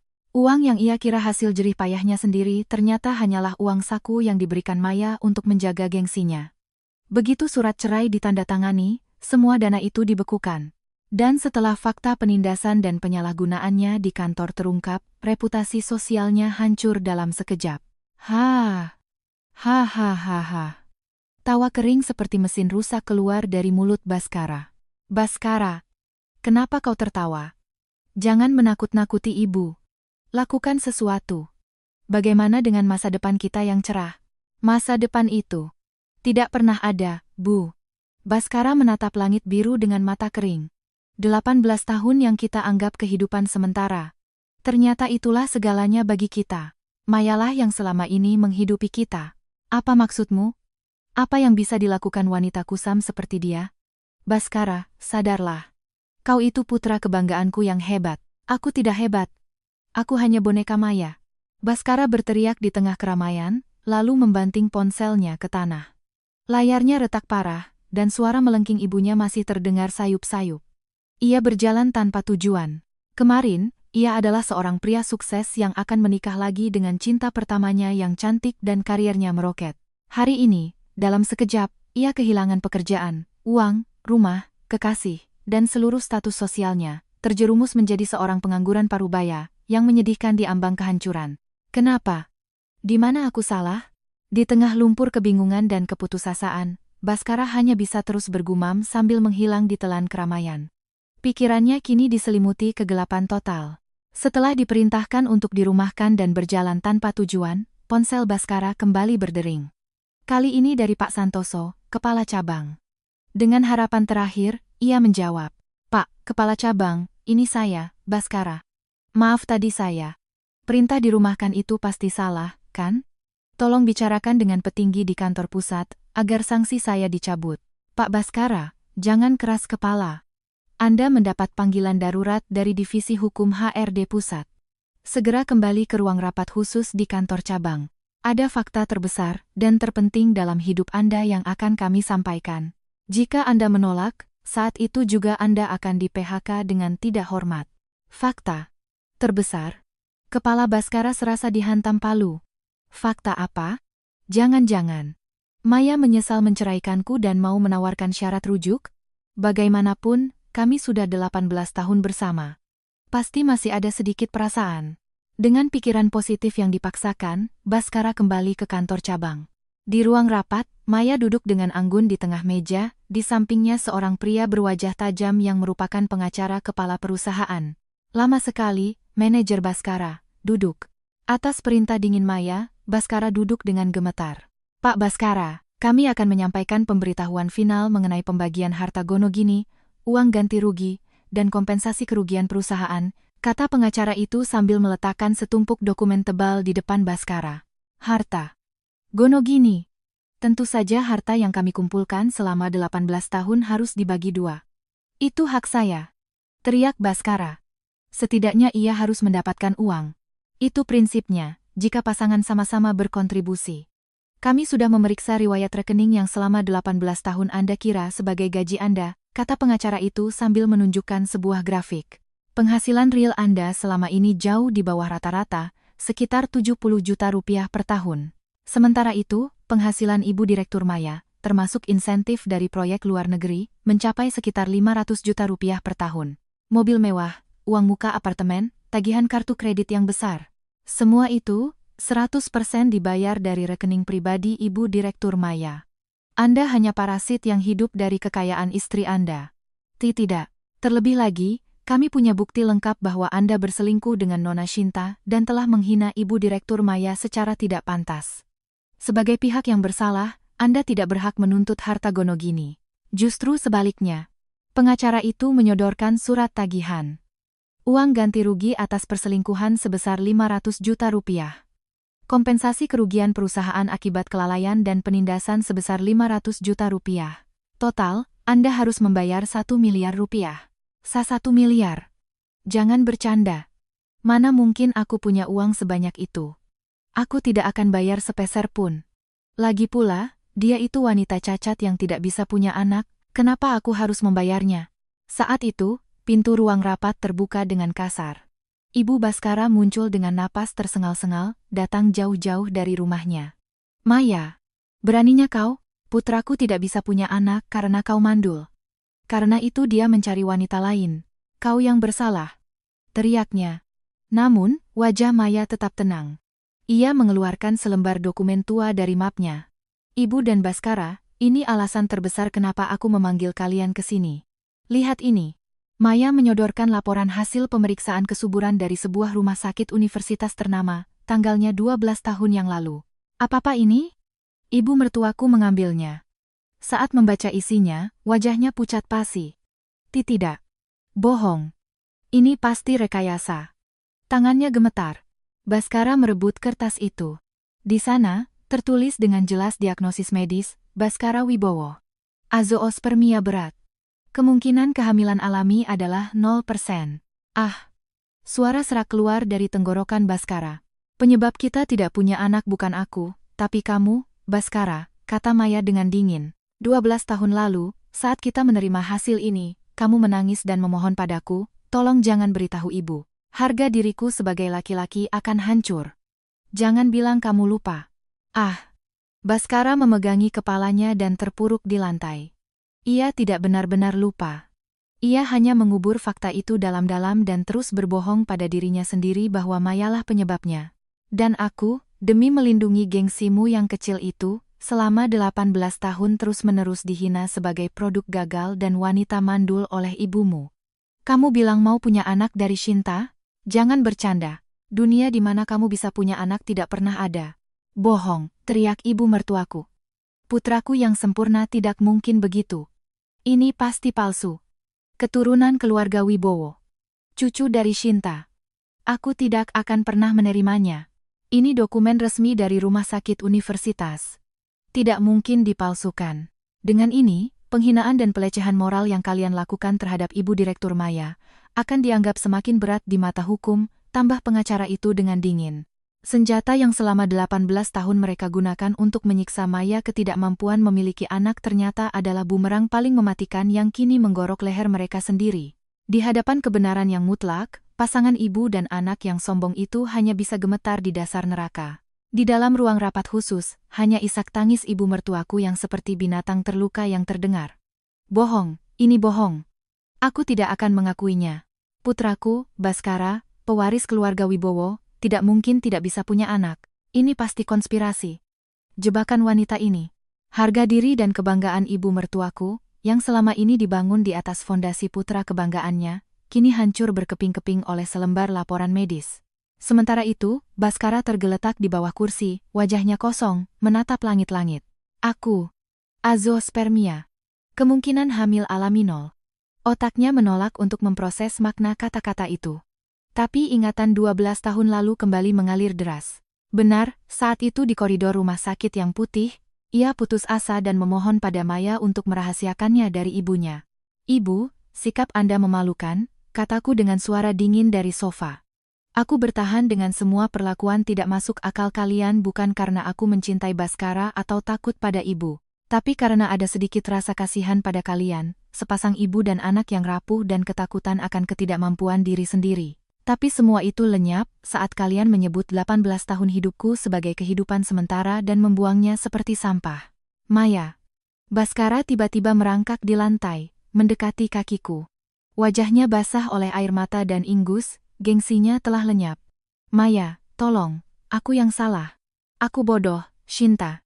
Aku tidak peduli lagi dengannya. Aku hanya mencintaimu.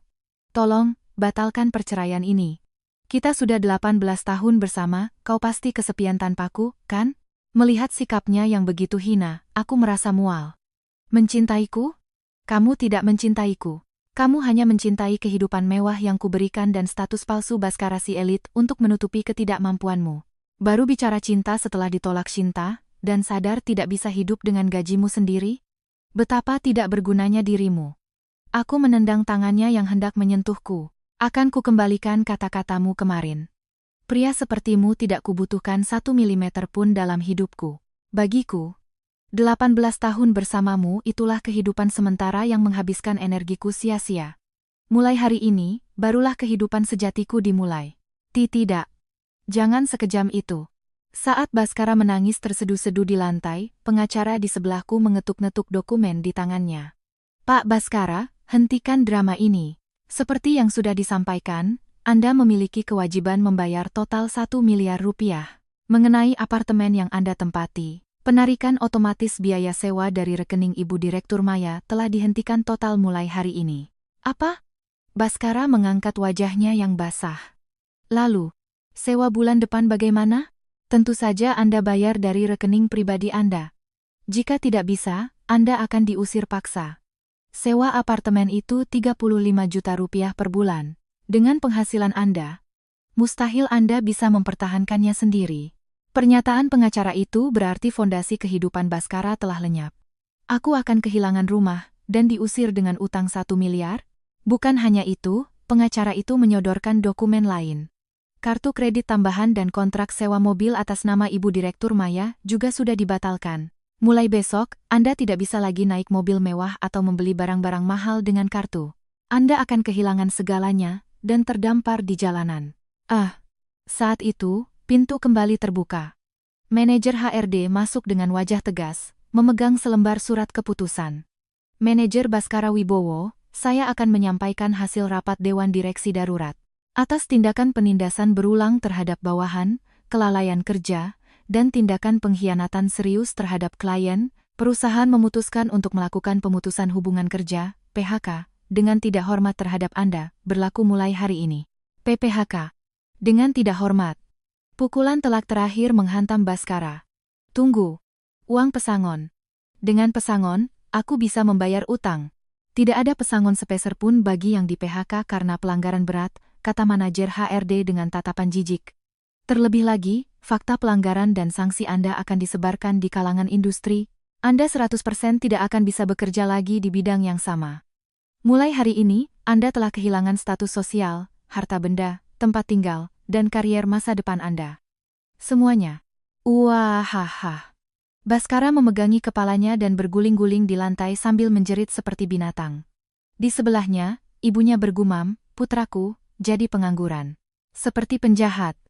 Lalu pingsan di sofa. Ini adalah pembalasan yang sempurna. Pasangan ibu dan anak yang kemarin menghinaku sebagai produk gagal, kini hancur lebur di kakiku. 18 tahun kesabaranku dan usahaku menopang mereka kini kembali kepada mereka sebagai buah karma yang setimpal. Aku berdiri, merapikan setelan jasku, dan menatap dingin mantan suami dan ibu mertuaku yang menyedihkan. Neraka mereka baru saja dimulai. Tidak mungkin. PHK dengan tidak hormat. Katakan ini bohong. Baskara terus berteriak, membenturkan kepalanya ke lantai marmer yang dingin. Pria yang dulu menghinaku, kini merangkak seperti anjing di kakiku. Para petinggi perusahaan dan pengacara hanya menatapnya dengan jijik. Sikap Anda memalukan, Pak Baskara. Ini sudah keputusan Dewan Direksi. Mengingat semua pelanggaran Anda, sanksi ini sudah setimpal. Suara rintihan putus asa keluar dari tenggorokan Baskara. Di sebelahnya, ibunya sadar dari pingsan dan mulai bergumam seperti hantu. Putraku. Pengangguran. Utang. Ini pasti mimpi buruk. Maya. Tolong. Baskara mengangkat wajahnya yang kotor dan mencoba meraih ujung bajuku lagi. Aku yang salah. Aku baru sadar betapa berartinya dukunganmu selama ini. Kita kan sudah 18 tahun bersama. Tolong, maafkan aku sekali ini saja. Bicaralah pada perusahaan agar PHK ini dibatalkan. Permohonan yang begitu egois dan memalukan. Aku hanya bisa menatapnya dengan dingin. Maaf, perasaan kasihan di hatiku sudah mengering saat kalian menertawakan 18 tahun hidupku dan menyebutnya kehidupan sementara. Jangan bawa-bawa ikatan 18 tahun hanya saat kau terdesak. Menjijikkan. Jangan berkata begitu. Baskara tiba-tiba naik pitam, matanya menyala karena putus asa dan dendam. Kenapa kau diam saja? Kenapa kau tidak pernah bilang selama 18 tahun bahwa kau itu petinggi di kantor pusat dengan gaji berkali-kali lipat dari gajiku? Kalau kau bilang dari awal, aku tidak akan melakukan hal sebodoh ini. Semua ini salahmu karena kau menipuku. Semua orang di ruangan itu mendesah muak mendengar sikapnya yang tidak mau disalahkan. Aku menatapnya dengan kasihan dan melontarkan pukulan terakhir. Orang yang ditopang. tidak akan pernah sadar dirinya sedang ditopang. Kata-kataku membuat Baskara terdiam. Kau mengira kau berdiri dengan kakimu sendiri. Kenyataannya, akulah yang menanggung semua bebanmu di belakang. Kau bisa bersikap angkuh, naik mobil mewah, hidup mewah bersama ibumu, semua karena aku yang bekerja keras di belakang layar. Orang yang ditopang akan lupa betapa beruntungnya dirinya. Aku sudah memberimu banyak kesempatan. Tapi setiap kali aku mencoba bicara tentang pekerjaanku, kau selalu membentak, jangan ikut campur urusan laki-laki. Yang menutup mata dari kenyataan adalah dirimu sendiri. Saat kau membuangku seperti sampah demi hayalan cinta pertamamu, aku hanya melepaskan tanganku yang menopangmu. Dan sekarang, kau merasakan sendiri betapa sakitnya jatuh terhempas ke tanah. Baskara menutup telinganya dan menjerit seperti orang gila. Pengacara, tolong usir pasangan memalukan ini dari gedung, perintahku. Beberapa menit kemudian, Satpam datang dan menyeret Baskara dan ibunya yang meronta-ronta keluar. Saat mereka diseret melewati lantai kantor, semua karyawan menatap mereka dengan dingin. Lihat itu, mantan manajer kita. Sombongnya selangit, ternyata hanya parasit, bisik mereka. Kata-kata penghinaan yang dulu mereka lontarkan, kini berbalik menikam mereka. Bam! Pintu lift tertutup. Pasangan ibu dan anak yang menyedihkan itu telah disingkirkan sepenuhnya dari hidupku. Keheningan yang menyegarkan kembali menyelimuti kantor. Aku keluar dari ruang rapat dan tersenyum pada para karyawan. Semuanya, mari kita mulai rapat untuk proyek baru kita. Baik, Bu. Rantai masa lalu yang berat kini telah putus. Aku melangkah maju dengan mantap menuju kehidupan sejatiku. Beberapa bulan kemudian, kantor cabang itu berubah total. Proyek baru yang dipimpin oleh Doni sukses besar, mencetak rekor keuntungan tertinggi dalam sejarah cabang. Tim yang dulu dianggap remeh kini menjadi tim yang disegani. Atas prestasiku, aku dipromosikan kembali ke kantor pusat untuk memimpin proyek internasional yang lebih besar. Di hari kepergianku, seluruh karyawan melepas kepergianku dengan tepuk tangan. Terima kasih, Bu Direktur. Anda adalah panutan kami, kata Doni sambil memberikan sebuket bunga. Aku tersenyum tulus. Aku, yang selama 18 tahun hanya bisa tersenyum hampa di rumah, kini berdiri dengan kakiku sendiri, dibutuhkan oleh banyak orang, dan bersinar. Sementara itu, di sebuah rumah petak sempit dan kumuh di pinggiran kota, hiduplah Baskara dan ibunya dalam kondisi yang menyedihkan. Baskara, hari ini tidak dapat kerja lagi. Setiap hari hanya ke bursa kerja tapi tidak menghasilkan uang sepeser pun. Omel ibunya yang kini beruban dan bungkuk. Diam. Beu. Kau pikir gampang. Di riwayatku ada stempel PHK tidak hormat. Jangankan perusahaan sejenis, perusahaan biasa saja tidak mau melirik. Balas Baskara yang terbaring lesu di lantai. Mereka hidup dalam neraka. Untuk membayar utang 1 miliar rupiah, semua barang mewah Baskara sudah dijual. Mereka juga dituntut oleh suami Shinta, dan Shinta sendiri telah memblokir nomornya. Mereka diusir dari apartemen mewah dan kini tinggal di kontrakan sempit dengan sewa 1 juta per bulan. Makanan mereka hanyalah sisa diskonan dari supermarket atau mie instan. Kenapa? Kenapa jadi begini? Isak ibunya. Baskara mengeluarkan selembar kartu nama yang sudah lecek dari sakunya. Itu adalah kartu nama jabatan Maya. Direktur Regional, Divisi Bisnis Global. Maya Prameswari. Ia mengelusnya dengan jari gemetar. Maya, kenapa kau meninggalkanku? Aku ingin makan masakanmu. Aku ingin kembali ke masa di mana kau mendengarkan keluh kesahku sambil tersenyum. Kehilangan segalanya barulah ia sadar. Kebahagiaan mutlak selama 18 tahun. Ia bisa bersinar sebagai elit bukan karena kemampuannya, tapi karena Maya yang diam-diam mengatur dunia untuknya. Tanpa topangan itu, ia hanyalah pengangguran parubaya yang tak berharga. Maaf. Aku yang salah. Baskara menangis meraung-raung di lantai yang dingin. Tapi jeritan putus asanya tidak akan pernah sampai ke telinga mantan istrinya yang kini terbang tinggi. Di gedung kantor pusat, aku berjalan anggun menuju ruang rapat dewan direksi. Di tanganku, ada kartu nama baru dengan jabatan yang lebih tinggi. Tidak ada lagi alasan untuk menoleh ke belakang. Aku telah keluar dari terowongan gelap selama 18 tahun dan kini menjalani hidup sejatiku dengan bangga. Aku membuka pintu menuju masa depan yang cerah, tanpa ragu sedikit pun. Orang yang mabuk oleh cinta masa lalu, seringkali melupakan sosok yang selama ini menopangnya. Terima kasih telah mengikuti cerita ini sampai akhir. Kisah ini mungkin membuat kita merenungkan hal-hal yang kita anggap remeh. Jangan sampai kita menyesal setelah kehilangan. Apa pendapat Anda tentang akhir cerita ini? Bagikan perasaan Anda di kolom komentar. Sampai jumpa di cerita berikutnya.